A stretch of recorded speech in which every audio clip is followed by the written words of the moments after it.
Well, today I'll speak about Blake's poetry. William Blake, though a poet and a mystique of the most extraordinary genius, had little or no influence on his generation. The greater part of his message was so obscure, so wild, so incoherently delivered that even now, after much study, his commentators have succeeded in making clear only a portion of what he wrote. He belonged to that type of mind which is superstitious and that age is described as being possessed. When a very young child, he one day screamed with fear because he said he had seen God put his face to the window. In boyhood, he saw several angels, very bright, standing in a tree by the roadside. In his manhood, the earth and the air were for him full of spiritual presence, all concerned with his fate or with that of his friends. With a metaphysical gift which made it natural for Blake to move in an ideal world, he combined a visual imagination of abnormal, almost miraculous power which enabled him to give boldly form to abstraction and to summon at any moment before him armies of angels that soar, legions of demons that lurk. Outwardly, he led a regular, quiet, laborious life, all the while pouring out poems, drawing, and vast prophetical books full of shadowy mythologies and mystical thought systems, which show that his inward life was one of perhaps unparalleled excitement and adventure. Aside from the prophetical works, such as the Book of Thayer and the French Revolution, his fame as a poet rests chiefly on his poetical sketches in 1783 and on his Songs of Innocence 1789 and Songs of Experience 1794. These little volumes contain some of the simplest and sweetest, as well as some of the most powerful short poems in the language. At his best, Blake has a simplicity as great as Wordsworth and a magic which reminds us of Coleridge, combined with a depth and pregnancy of meaning peculiar to himself. In him, the whole transcendental life, or rather side of the romantic moment, was expressed by hint and implication, if not by accomplishment.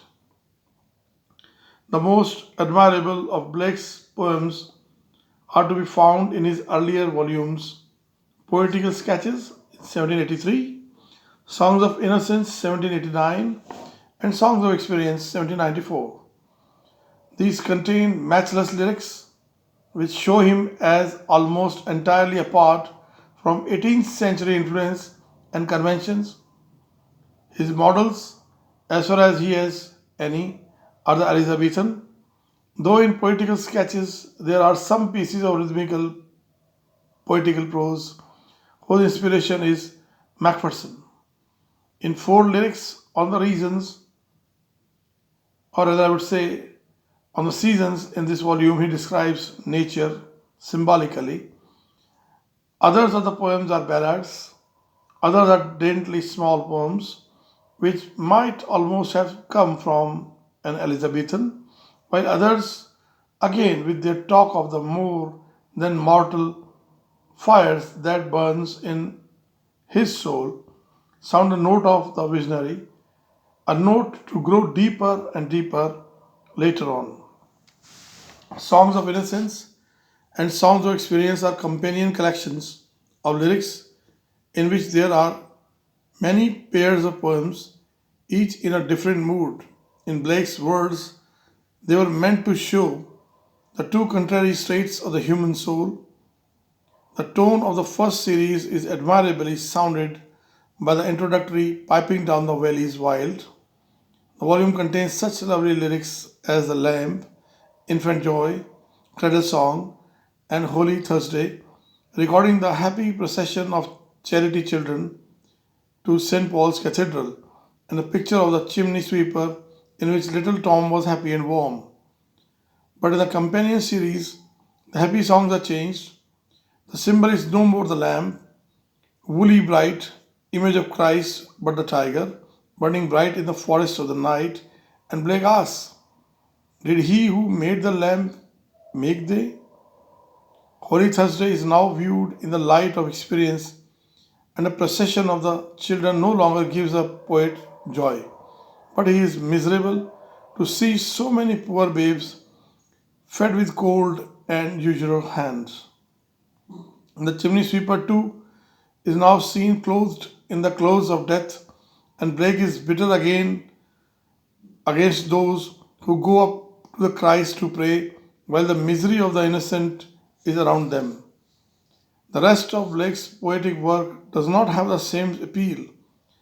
Agrees of innocence found in manuscript is not great poetry, but it is the expression of his love of all creatures which might make him hate those who put a robin redbreast in a cage or hunt the hares, and of his intense mysticism in which he sees all the world as symbolical of spiritual varieties, to see a world in a grain of sand and a heaven in a wildflower, hold infinity in the palm of your hand and eternity in an hour. Thay is rhymed, or the Thay in unrhymed rhythmical lines has much lyrical beauty. Thay, youngest daughter of the seraphim, laments until comforted by the lily of the valley, the cloud, and the worm. The prophetic books were dictated to Blake by spirits. Some have seen a coherent symbolism in them, but to the ordinary reader they are a nonsensible or a nonsensical chaos broken by flashes of fine lyric or prose sentences enshrining in condensed expression deeply philosophical thoughts. There is a well known lyric in which Milton concludes thus: bring me my bow of burning gold, bring me my arrow of desire, bring me my spear, O clouds unfold, bring me my chariot of fire. I will not cease from mental strife, nor shall my sword sleep in my hand, till we have built Jerusalem in England's green and pleasant land.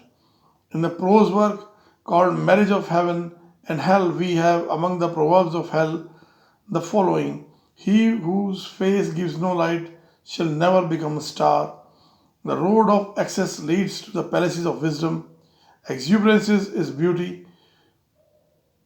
Though his oracular sayings are generally hard to interpret, intense spiritual thinking lies behind them. Thank you.